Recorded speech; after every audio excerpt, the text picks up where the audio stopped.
In recent years, the world has witnessed a more sinister level of terrorism.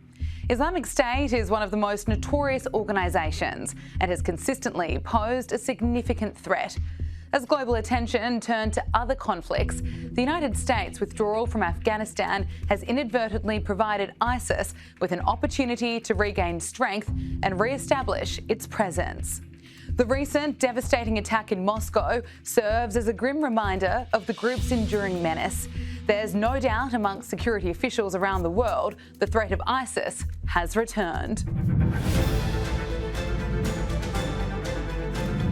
Sky News Digital Originals presents The Resurgence of ISIS. Reports indicate that ISIS militants have been regrouping in remote areas, recruiting new members and re-establishing their infrastructure. Without the same level of international scrutiny and military pressure, they've begun to reassert their influence and carry out attacks against both civilian and military targets. I think one of the interesting things about ISIS over the last couple of years is how we've seen the Islamic State morph after it has lost all of its territory in Iraq and Syria. So I think one of the big things and some of the trouble spots that perhaps you're alluding to here is, on the one hand, we have Africa, where the group is really strengthening. That's been in the news quite a bit lately. But then, of course, also Afghanistan, where some of the more recent attacks have come from, and also from where the United States withdrew in 2021. The Islamic State is trying very hard to reconstitute itself in a number of territories, in particular Afghanistan, which is now a very permissive environment for terrorists. It has come in waves, it's come and gone in waves. It tends, hideously to say this, but it's true, to get great prestige from these big mass terrorist attacks. I went and had lunch with a couple of Israelis today, and they said the Hamas attacks on October 7, they didn't sound like Palestinian attacks. They sounded like Islamic State attacks. Now, they believe they were Palestinians, but who have imbibed the culture of Islamic State. And Islamic State wants to spread this ideology of which an extreme sadistic murderous quality is a central part. The violence is part of the ideology. It's not an add-on to, the religion of peace or something. It's part of the ideology. And they will, now Russia itself has a lot of trouble with its Muslim minority. It's a big power in Syria. Islamic State is unhappy with what it's doing in Syria. It seems that Russia vetoed a second Syrian front against Israel because it didn't want its own military bases put under threat, and it didn't think the Syrian army could fight. So there's a big agenda here, and I think the terrorists are trying to make a comeback because, like China and Iran and Russia, they've seen a certain weakness in the West. So ISIS is always a constant threat. It grew out of Sunni populations in Syria and Iraq. Obviously, it exploded in terms of its impact on the world and its ability to take territory in 2014. It took large pieces of Syria and Iraq. It took a little while for the international community and the US-led coalition to develop a strategy to combat ISIS. And obviously, ultimately, that was successful over a couple of year period in order to take back all of the territory in Iraq and Syria that they held.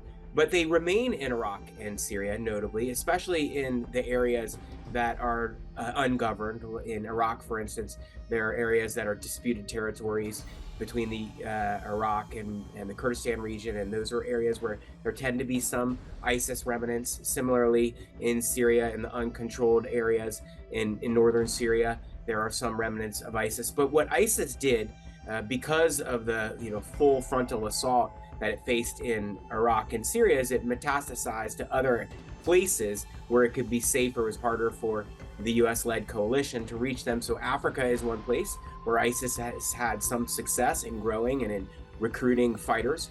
And we see now in Afghanistan, especially with the withdrawal from the US and the rise of the Taliban, which is fighting ISIS, but is still more hospitable to ISIS than Afghanistan was when the U.S. presence was there, and the U.S. was working with the Afghan government that preceded the Taliban. And so in Afghanistan in particular, there is opportunity for them to train in different areas, for them to recruit disgruntled persons in Afghanistan. There are lots of weapons available in Afghanistan that they can get access to as well. The world recoiled in horror as news of a deadly terrorist attack in Moscow shook the Russian capital. The terrorists targeted innocent civilians in a brazen act of violence. If you think back to ISIS in 2014, they were, primarily focused on inspiring people to fight back against the West, and America was obviously a target, as well as European countries. So back then, you didn't really think of Russia as a target for ISIS, but ISIS, is upset with Russia for, different reasons that it's upset with the West. It's upset because Russia is supporting Assad in Syria. So Russia was, helping kill, Sunni fighters in Syria. It feels that Russia mistreats Muslims in Asia, mistreats Muslims in its own in areas that it controls, and so that would be a reason. Also, probably sees that Russia was an easier target than Europe and the U.S. It's easier probably for ISIS-K fighters to get into Russia. They may have more sympathetic people inside Russia in some of the former Soviet states that can help them with attacks on Russia. And after all, ISIS and ISIS-K's goals are not just to attack their certain enemies, but to have fantastic attacks. They get lots of publicity that can show strength. And so to the extent that it was easier to plan an attack in Moscow, that may also be why Moscow was a target rather than a European country or the United States. So it's an awful apocalyptic mentality that they want to bring on a confrontation at the end of times. And they're angry with Russia, ISIS in general, ISIS-K in particular, because of Russia's support for Bashar al-Assad in Syria. In 2015, the Russian Air Force came in and saved his regime. And of course, before that, there was a history of Russian occupation of Afghanistan, 2 terrible wars in Chechnya, and a long history of persecution of Russian minority Muslim populations in the North Caucasus, but also Russian atrocities in Central Asia. So this group, ISIS-K, has a lot of Central Asian members, particularly from Tajikistan, which is the northern neighbor of Afghanistan. And there are at least 10 million Central Asians working in Russia, probably many more without documentation, playing a vital role in the Russian economy, but they're treated often in a very miserable way. There's a lot of racism and persecution. So for recruiters, although most of these Central Asians, of course, are not extremist at all, but they're the victims of recruiters going after people like these 4 gunmen who are allegedly Tajiks. The logic is they're attacking the world. I mean, Russia's at the top of the list along with America. They've tried attacks in Europe. France has just put their security level on the highest rating 3 months out for the Olympics because there's been attempts of ISIS-K to launch attacks in France, and so that's a really pressing concern in the months to come. There is no humane logic in attacking ordinary civilians, but that is what terrorism is about. It's about provoking a response, generally from states that you have an issue with, so that in their response, you can sort of amp things up. That's what happened with the 9/11 attacks. That's what's been happening these last 20 years. That's what happened with ISIS when it was at the height of its powers with the caliphate. And it looks like they're getting back to that position. They're not as strong as they were, but they're sort of signaling that they're back in the business of international attacks. In terms of significance, the big thing that I would point at is not so much the significance itself, but actually why ISIS is conducting this attack. I think in the days afterwards, we had a lot of Russian disinformation getting shot around saying, oh, this wasn't ISIS at all. But no, that doesn't quite compute. That doesn't really make sense. The Islamic State has a lot of reasons to attack Russia. And in fact, Russia fought the Islamic State in a limited fashion in Syria during the kind of height of the civil war there. Now, what Russia was doing against ISIS wasn't effective. It wasn't going to defeat the group, but it really did just enough to kind of draw ISIS's ire, the Islamic State's ire against the Russian state. I think that, look, these terrorists are obviously, the lowest of the low life. So, to do that, to go into a shopping centre and a theatre and start gunning people down, we've seen it elsewhere. We've seen it in London. We've seen it in Paris. We've seen it sadly around the world. And it's inevitable that there is rage in people's hearts about this. And there's even more rage in the West because our governments tell us we shouldn't be allowed to feel rage. No, we can't even condemn it. We had the Manchester bombing, and there was almost an immediate drive against Islamophobia. Yeah, absolutely. It's always the same, always the same.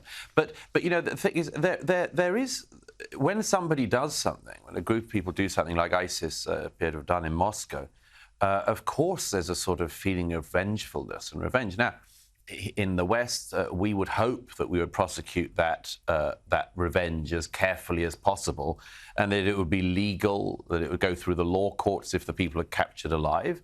But in other theatres, they'd be killed in operation and during the attack and else, other things. It's just that, that is an inevitable tendency to want to have revenge after that. But, I mean, the fact that in Russia that revenge extends to torture, as I say, is not at all a surprise in Russia. But I mean, I think you can want there to be no pity for the terrorists without encouraging them to be mutilated by the Russian troops. I mean, Islamic State claimed responsibility for the attack in Moscow, and it is believed to be the work of its branch, ISIS-K, established in Afghanistan. Many experts are claiming the rise of ISIS-K is associated with the withdrawal of US forces from Afghanistan. Without a robust strategy in place, we are witnessing a resurgence of violence and instability in the region. ISIS-K has been around for a little bit of time now. Of course, it is the Islamic State group that operates out of Afghanistan. And this group fights the Taliban. It fought U.S. forces when U.S. forces were in Afghanistan. And of course, it was also responsible for the Abbey Gate bombing during the U.S. withdrawal from Afghanistan.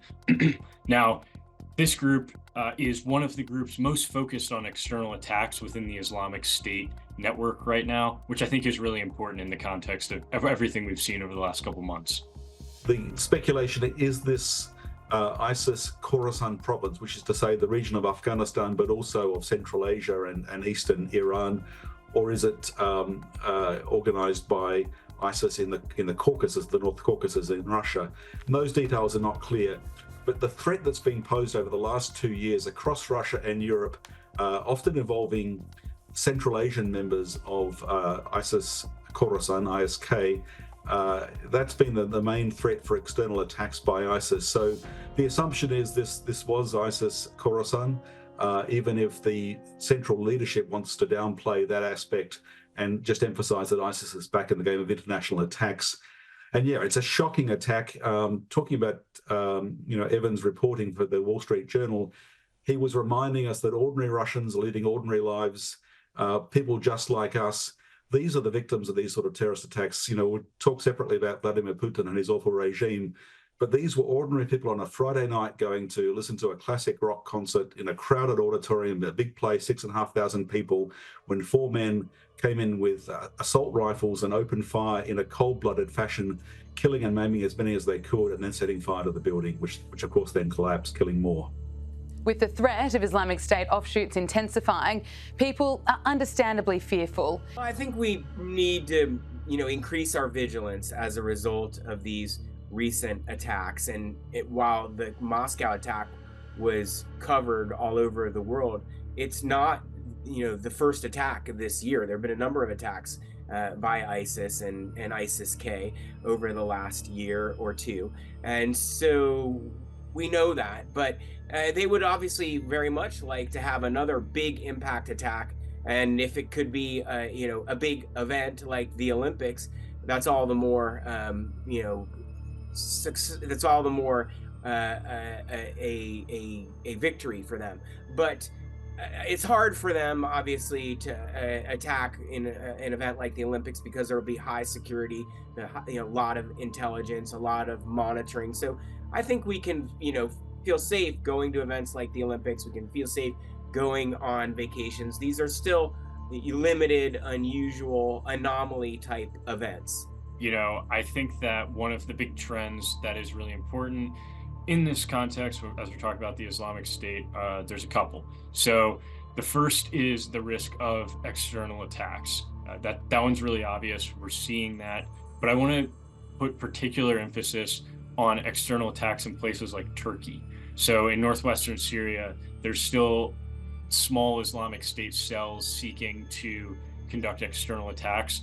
They've had some success doing that by trying to penetrate into Turkey. The other problem area I would actually watch is Iraq and Syria. So, as we are talking about kind of the other big elephant in the room in the Middle East, which is, of course, the Israel-Hamas war, one of the side effects of that has been attacks on U.S. forces in Iraq and Syria. So back in January and February, there's a lot of discussion about, is the U.S. going to withdraw? Will Iraq kick out U.S. forces? And a U.S. withdrawal would be really bad for the counter-ISIS fight because, like I said, the Islamic State in Iraq and Syria, ISIS, it is contained, but it's not defeated or destroyed. And it's really important that we keep that in mind because, like those capabilities the United States had in Afghanistan, the United States has those same capabilities in Iraq and in Syria. And losing that ability would really damage the counter-ISIS coalition's ability to destroy those groups there or defeat them there. So in Iraq and Syria, the coalition still operates there. This is the US-led coalition against ISIS. It has really degraded ISIS. Important point, I think, it hasn't quite defeated or destroyed the group, but the other Islamic State affiliates elsewhere. So, for example, in Afghanistan, the United States and other partners aren't really able to work with the Taliban. Even for a country like Iran or a country like Russia, it's hard to build those partnerships, and there hasn't been a whole lot of success there. The Taliban are doing their own form of counterterrorism, but of course, like I said, they don't have the same suite of capabilities that the US-led mission had, and so they're really on their back foot dealing with ISIS and haven't been able to do it as effectively as perhaps the United States was doing prior to its withdrawal.